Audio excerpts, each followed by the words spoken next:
Kasus kejahatan perbankan atau disebut fraud di Provinsi Riau kian marak.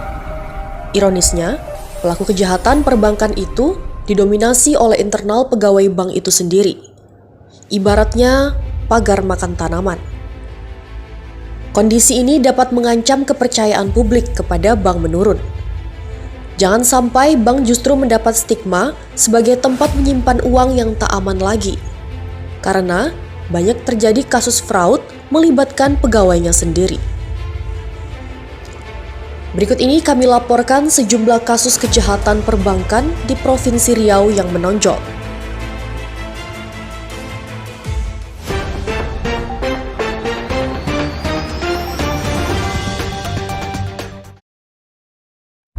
Satu, kasus pegawai Bank Rio Kepri tilap uang 71 nasabah. Oknum pegawai Bank Rio Kepri bernama Reski Purwanto melakukan penggelapan dana nasabah. Tindakan ini dilakukannya secara bertahap. Uang nasabah itu diambil dalam kurun waktu 2 tahun atau periode 2020 hingga 2022. Polisi telah menahan dan menetapkan Reski sebagai tersangka dalam kasus ini. Diduga, Reski menggencarkan aksinya dengan membobol rekening-rekening yang sudah lama tak bertransaksi. Kemungkinan, ia beraksi tidak sendirian. Itu sebabnya Bank Rio Kepri melakukan pemeriksaan internal terhadap pihak-pihak internal bank yang terkait atau berkolaborasi dalam aksi yang dilakukan Reski ini. 2. Kredit topengan Bank Syariah Mandiri Pangkalan Kerinci. Kejaksaan Tinggi Riau menahan Ahmad Wahyu Kusyairi, 49 tahun, yang merupakan Kepala Cabang Pembantu BSM Pangkalan Kerinci tahun 2012 hingga 2013, dalam kasus kredit usaha rakyat KUR Topengan. Seorang tersangka lain bernama Mawardi, yang merupakan debitur bank tersebut juga ditahan.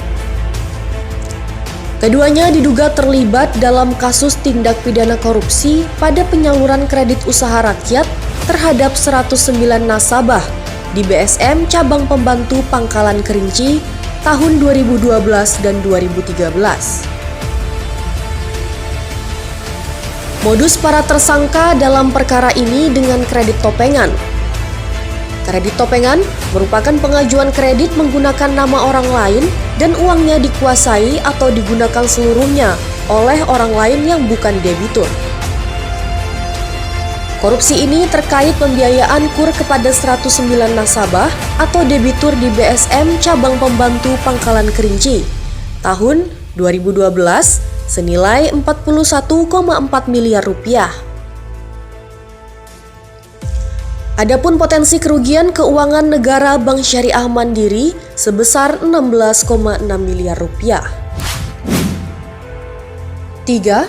Korupsi di Bank BNI 46 Cabang Pekanbaru. 2 mantan pimpinan wilayah BNI wilayah 02, yaitu Mulia Warman dan Ahmad Fauzi, telah dipenjarakan berdasarkan vonis pengadilan atas tindak pidana korupsi yang terjadi di Bank Negara Indonesia 46 Pekanbaru. Kasus ini juga turut menyeret notaris Dewi Farni Jafar, dijebloskan ke penjara dan telah disidang di Pengadilan Negeri Pekanbaru.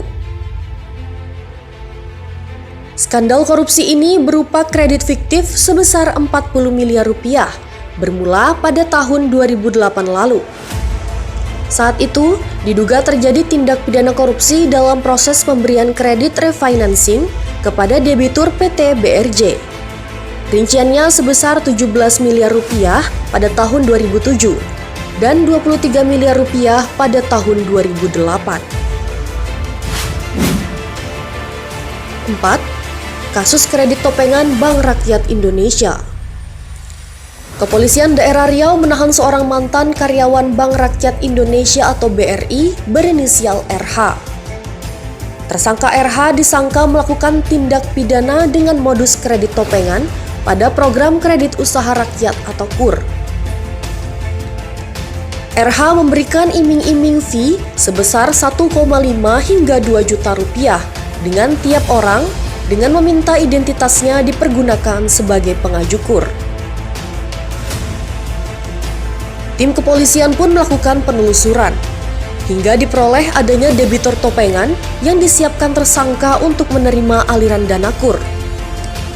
Adapun nilai kur yang harusnya diperoleh sebesar 25 juta rupiah. RH dikenai ancaman pidana hukuman maksimal 15 tahun penjara dan denda paling banyak 200 miliar rupiah.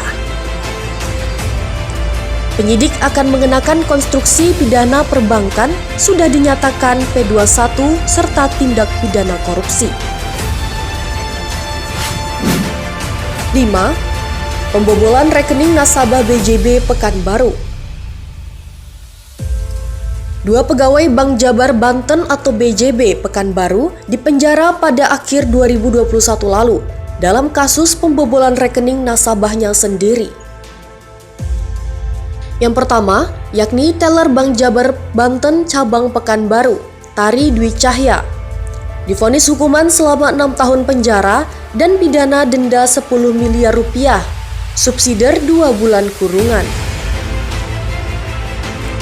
Kemudian manajer Bank Jabar Banten cabang Pekanbaru, Indra Osmer Hutahuruk, divonis hukuman 6 tahun penjara dan pidana denda 10 miliar rupiah, subsidiar 2 bulan kurungan. Indra tidak mengajukan banding atau putusan yang ditetapkan Majelis Hakim Pengadilan Negeri Pekanbaru pada 27 Desember 2021 lalu. Indra Osmer terbukti secara bersama-sama dengan teller BJB Tari Dwi Cahya melakukan, menyuruh, atau turut serta melakukan perbuatan dengan sengaja membuat atau menyebabkan adanya pencatatan palsu dalam pembukuan atau dalam laporan maupun dalam dokumen perbankan. Tindakan ilegal itu telah menyebabkan nasabah BJB Pekanbaru yakni Arif Budiman dan sejumlah perusahaan milik Arif mengalami kerugian miliaran rupiah.